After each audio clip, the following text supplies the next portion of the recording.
me a favor? Tell me first, last name, where you're located, and then the name of your business and or books you have written.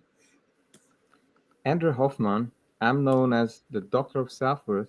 I'm logging on from Hungary, not too far from the Austrian border in Central Europe.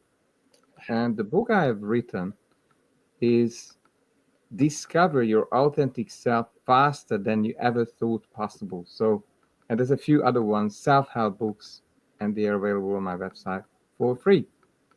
Thanks for Nice. having me. Of course. Thank you so much. So, of course, anyone that's listening and everyone that's listening, Doctor of Self Worth, please tell me a little bit more about that. It's been a very long and hard journey for me. 34 years I have been looking for my lost self-worth, and I knew that somehow the disconnection with my father was the cause. I couldn't quite know what exactly went wrong. I never felt good enough, never felt worthy or deserve his love. He was a typical fault finder, highly critical of me, Mm. and as a child, I have decided early on that I'm not good enough, or I'm not, well, I cannot be successful. And I created a whole lot of stories out of these.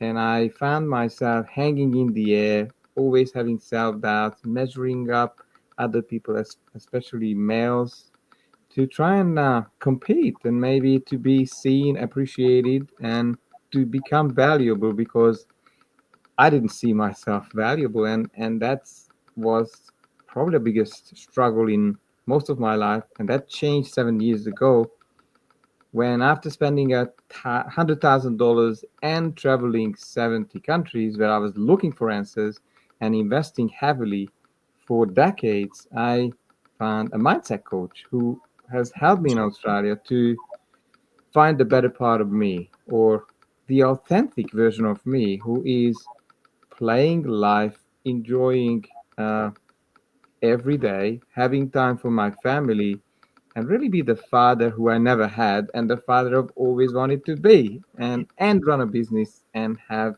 some fun. And I hope that is giving you a bit of a background about all these struggles and troubles that I have been through. What's one belief about self worth that even high achieving leaders struggle with? Well, thanks for asking that question because you really prompted me to think about being bulletproof. Like, if you're able to have this inner sense of power, I can handle this, I will find a solution, it's going to work out. This trust in the universe, trust in business, trust in delivering value, I think you start to walk above the ground. Mm-hmm. Because then, yes, challenges, yes, they will come. Like, he cannot save you from having bigger challenges and decisions to make, and probably 50% of the decisions you make will be wrong, as it turns out to be. Yet, yet I say, if you have this belief in yourself of I'm worthy, and others will find worthy and value in connection with me, you have been, you are able to come through pretty much rough times. Yeah. Yeah. Uh, so and it needs to be built from the inside. Like, the biggest challenge I believe for most business owners, that they are looking for external to see Mhm. their value, or trying to look for those reflections on the outside, whether, you know, bank account or objects, the flash object syndrome, a nice house or a bigger car. Yet it's inside. And look at how some of these iconic figures, probably Trump and other Yeah. people, and I'm not with or against Trump.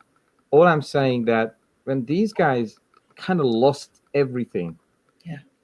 like, how could they bounce back Hmm. within a year or two from minus X 100 million to again running a series of businesses and becoming successful.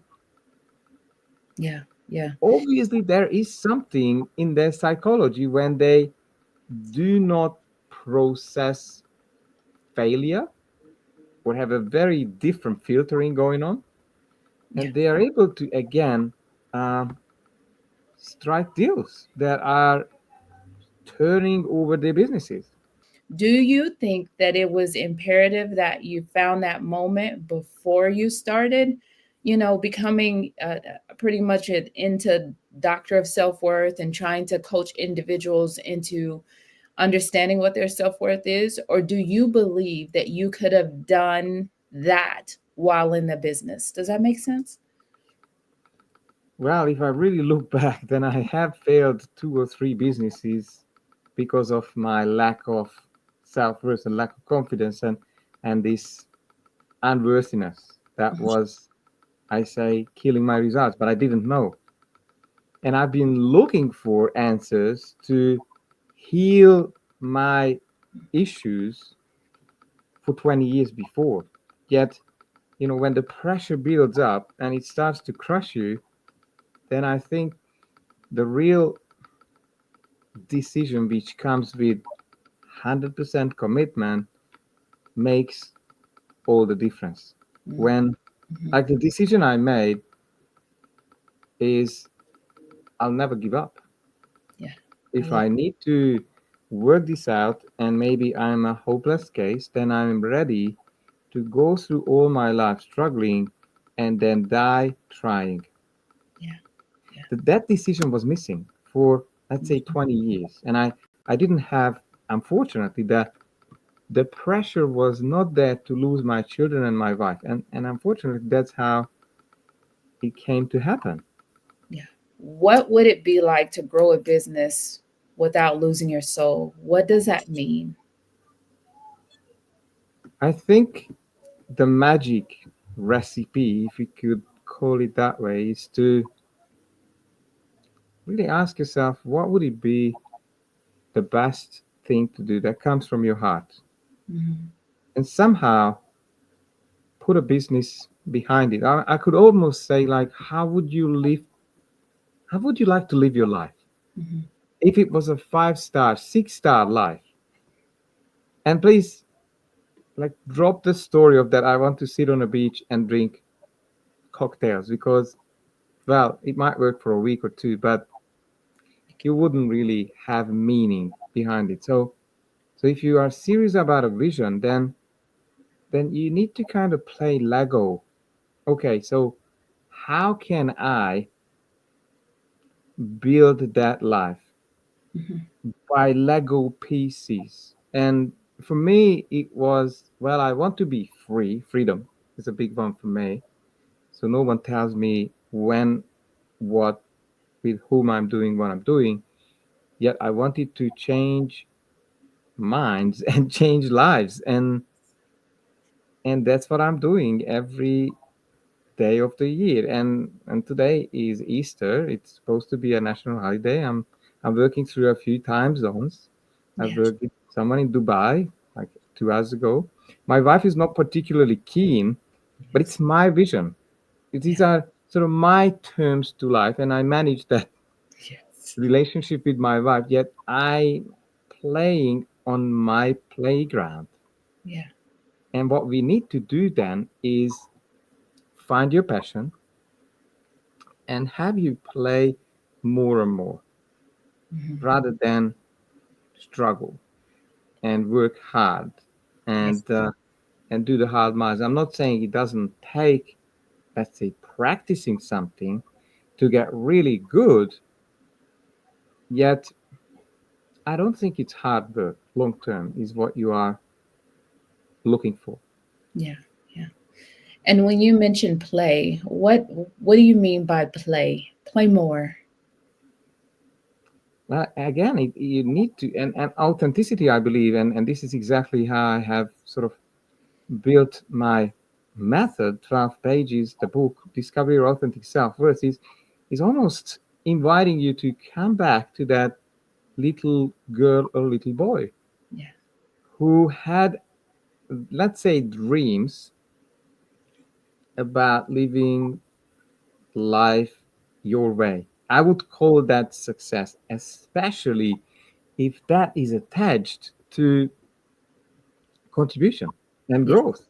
Yeah. Like, then you will feel free, you will feel inspired. Creativity is just a natural byproduct. In my case, it's really, I have a beautiful podcast. uh, I create content daily, one content, I repurpose it to all of my channels. I send out a blog post in LinkedIn. I have an email that I send out to my community. I obviously do work with my groups, and I am serving clients one on one. These last two are the absolute priorities. And then I build around it my children who are homeschooled. Ah, And the project that we have is this setting up an organic permaculture farm, uh, and doing house renovation. So I do have a full life. Probably I might be working more than most of the people listening to us, yet it never feels like hard work. where are you currently at with your vision? My vision is limitless.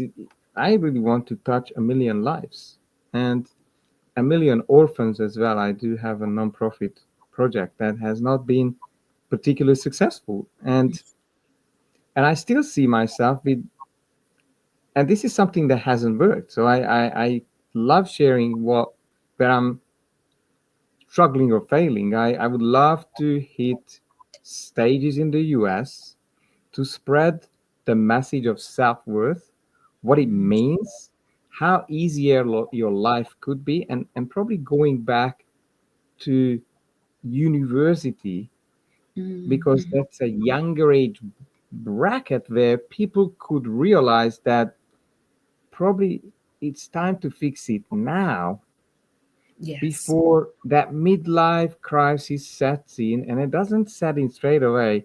It will be decades of repetition, going in circles and failing and things not working out, or the relationships that just happens 10, 15 times, and then finally they're ready for help, and they realize that, oh, this next book is not going to work, the next seminar might not work, because I'm walking into these personal development places with my usual limiting ideas or patterns about myself. So I do what's comfortable, Yeah. Yeah. and that's not where the magic is. The magic is, and I say this, there needs to be some difficult conversations one on one, where someone in this beautiful space of safety and love bubble, they can confront you Mm-hmm. on things that you don't want to look at, you don't want to talk about. That's where your breakthrough is. The things that you avoid, and you avoid it unconsciously and maybe consciously. Let's shortcut. What's your next step? Are you going to try to get into universities? What will you do now? I'm in a mentorship program, and this is Mm, aiming for Ivy League. And probably you're much more familiar with Ivy League than myself. My understanding is these are, let's say, the top universities in the US, where I would risk saying some of the future leaders come out from and graduate. yeah. I think if they had an understanding of how the human mind works, and what it means to be a leader, what is it like to take charge of their psychology, Mm-hmm. to take charge of their leadership, I think we would see a wonderful new world where leaders are not coming from ego. There's less power games. Unfortunately, that's what we see happening these days. And I'm talking about word politics. And I believe there could be a new generation Yeah. of leaders who build another beautiful word for us. Yeah. Yeah. So that's why I'm really looking at that, and I'm still in a member in a mentorship group. Hmm. I'm Hmm. still attending. I'm doing online submissions, and there is a roadmap to this, so I don't give up.